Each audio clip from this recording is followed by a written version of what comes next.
ఇప్పటికి సరే కనీసం 2019కైనా కాంగ్రెస్ పుంజుకోగలదా? వచ్చే 2 ఏళ్లలో ముంచుకొస్తున్న అడ్డంకుల్ని అధిగమించగలదా? ఇప్పుడున్న పరిస్థితుల్లో మిగిలిన రాష్ట్రాల్లో కాంగ్రెస్ ప్రజల్లో తనపై నమ్మకాన్ని కలిగించుకోగలదా? రెపరెపలాడుతున్న కాషాయ జెండాకు ధీటుగా కాంగ్రెస్ జెండా ఎగిరేందుకు అడ్డుగా ఉన్న ముళ్ళేంటి? ముడివీడని చిక్కు ముళ్ళేంటి?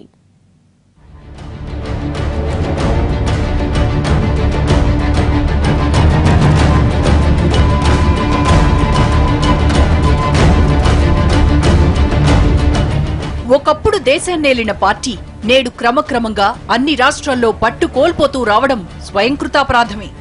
ఈ పతన క్రమాన్ని పరీక్షించుకోవడానికి 10 ఏళ్ల వెనక్కి వెళ్లి చరిత్రను తవ్వాల్సిన పనిలేదు. జస్ట్ 2 ఏళ్ల ముందున్న పరిస్థితిని తీసుకుంటే చాలు. 2014 సార్వత్రిక ఎన్నికలు జరగక ముందు నాటికి కాంగ్రెస్ 14 రాష్ట్రాల్లో పూర్తి స్థాయిలో అధికారంలో ఉంది. మరో 3 రాష్ట్రాల్లో సంకీర్ణ ప్రభుత్వాలతో తులతూగుతూ ఉంది. దాదాపుగా సగం రాష్ట్రాల్లో కాంగ్రెస్ జెండా ఎగురుతోంది. 2014 సార్వత్రిక ఎన్నికలు జరిగిన తర్వాత కూడా 11 రాష్ట్రాల్లో కాంగ్రెస్ అధికారంలో కొనసాగుతూ వచ్చింది. మరో 2 రాష్ట్రాల ప్రభుత్వాల్లో సంకీర్ణంగా ఉంటూ వచ్చింది.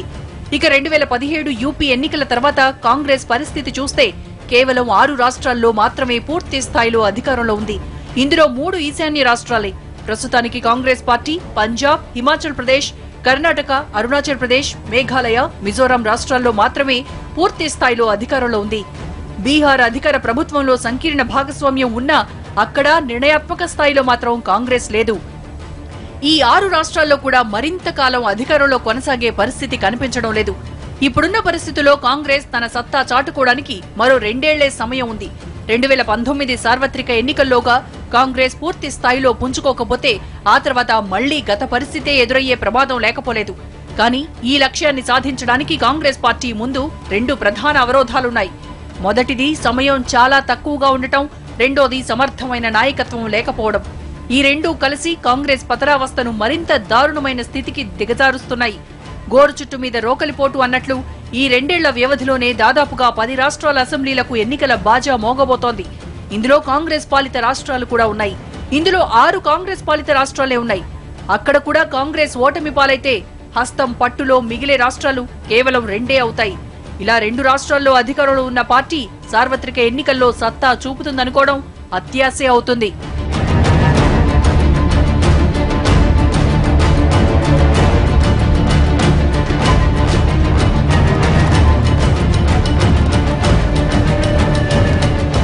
గత 4 ఏళ్లుగా జరుగుతున్న అసెంబ్లీల ఎన్నికల్లో కాంగ్రెస్ ఒక్కో రాష్ట్రాన్ని చేజార్చుకుంటూ వస్తోంది. 2013 నుంచి చూస్తే వరుసగా మధ్యప్రదేశ్, రాజస్థాన్, ఢిల్లీ, ఛత్తీస్గఢ్, ఏపీ, తెలంగాణ, జార్ఖండ్, హర్యానా ఇలా ఆపై బరిలోకి దిగిన అన్ని అసెంబ్లీ ఎన్నికల్లోనూ కాంగ్రెస్ ఓటమి పాలవుతూనే వస్తోంది. ఇన్ని పరాజయాల భారాల్ని నెత్తికెత్తుకున్న కాంగ్రెస్ మీద యూపీ రిజల్ట్స్ కోలుకోలేని నెగటివ్ ఇంపాక్ట్ కలిగించాయి. దీని ప్రభావం వచ్చే అన్ని ఎన్నికల్లోనూ స్పష్టంగా కనిపించక మానదు. 2019 సార్వత్రికానికి ముందు జరిగే ప్రతి అసెంబ్లీ ఎన్నికలు కాంగ్రెస్ కి కష్టసాధ్యంగానే ఉన్నాయి. ఇందులో ముందుగా చెప్పుకోవాల్సింది ఈ ఏడాది చివర్లో జరిగే గుజరాత్ ఎన్నికల గురించే. గుజరాత్ లో పీఠం ఎక్కడం కాదు కదా, కనీసం బలం పుంజుకోవడం అన్న ఆలోచన కూడా కాంగ్రెస్ కి కష్టమే. బీజేపీ కంచుకోటగా ఉన్న గుజరాత్ లో కాంగ్రెస్ నెగ్గుకు రావడం యువనేతకు అత్యాశే అవుతుంది.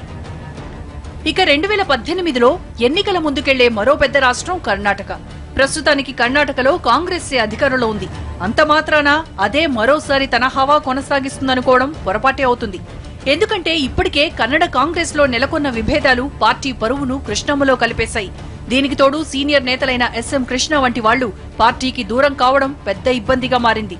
ఇలా అధినేతల మధ్య నెలకొన్న విభేదాలు బట్టబయలవడంతో ప్రజలకు కాంగ్రెస్ మీద నమ్మకం తగ్గిపోయింది.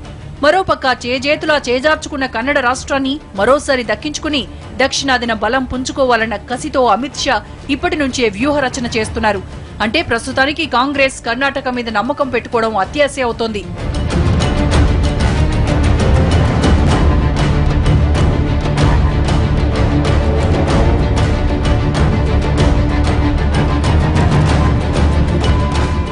ఒక్క కర్ణాటకే కాదు, 2018 నవంబర్లో మధ్యప్రదేశ్, ఛత్తీస్గఢ్, రాజస్థాన్లలో ఎన్నికలు రాబోతున్నాయి. మన పార్టీపై అవినీతి ఆరోపణల్ని కాంగ్రెస్ క్యాష్ చేసుకుందామనుకున్నా అది వర్కౌట్ అయ్యే పరిస్థితి లేదు. ఇక రాజస్థాన్ గురించి వేరేగా చెప్పుకోవాల్సిన అవసరం లేదు. ఇక్కడ వసుంధరా రాజే ప్రభుత్వం మీద ప్రజలు పూర్తి భరోసాతో ఉన్నారు. ఒకప్పుడు ఇక్కడ కాంగ్రెస్ బలంగా ఉండేది, కానీ ఇప్పుడు ఆ పరిస్థితి లేదు. కనీసం ప్రభుత్వ వ్యతిరేకత కూడా అనుకున్నంత స్థాయిలో పనిచేసే అవకాశమే లేదు.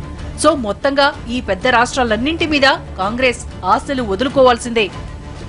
ఈ పెద్ద రాష్ట్రాలతో పాటు 2019 సార్వత్రిక ఎన్నికలకు ముందు మరో 4 చిన్న రాష్ట్రాల్లో ఎన్నికలు జరగబోతున్నాయి. ఇందులో హిమాచల్ ప్రదేశ్, మేఘాలయ, మిజోరాంలలో కాంగ్రెస్ ఇప్పుడు అధికారంలో ఉంది. కనీసం ఈ 3 రాష్ట్రాల్లో అయినా కాంగ్రెస్ తన అధికారాన్ని నిలుపుకోగలుగుతుందా అంటే అది అనుమానమనే చెప్పాలి. ఎందుకంటే దశాబ్దాలుగా కాంగ్రెస్ పార్టీకి కంచుకోటలుగా ఉన్న ఈశాన్య రాష్ట్రాల్లో ఇప్పుడిప్పుడే కాషాయ జెండా రెపరెపలాడుతోంది. అస్సాం విజయంతో పడ్డ బీజాలు ఇక ముందు కూడా అదే రీతిలో కొనసాగే అవకాశాలు మెండుగా కనిపిస్తున్నాయి. అదే జరిగితే ఈశాన్య రాష్ట్రాల్లో కూడా కాషాయ జెండా రెపరెపలాడే అవకాశం ఉంది.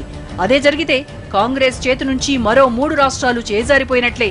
అదే జరిగితే కాంగ్రెస్ చేతిలో 2 రాష్ట్రాలు మాత్రమే అధికారంలో ఉంటాయి. అంటే కాంగ్రెస్ ముక్త భారత్ సాధించాలన్న మోడీ నినాదం 95% అక్కడికి పూర్తయినట్లే.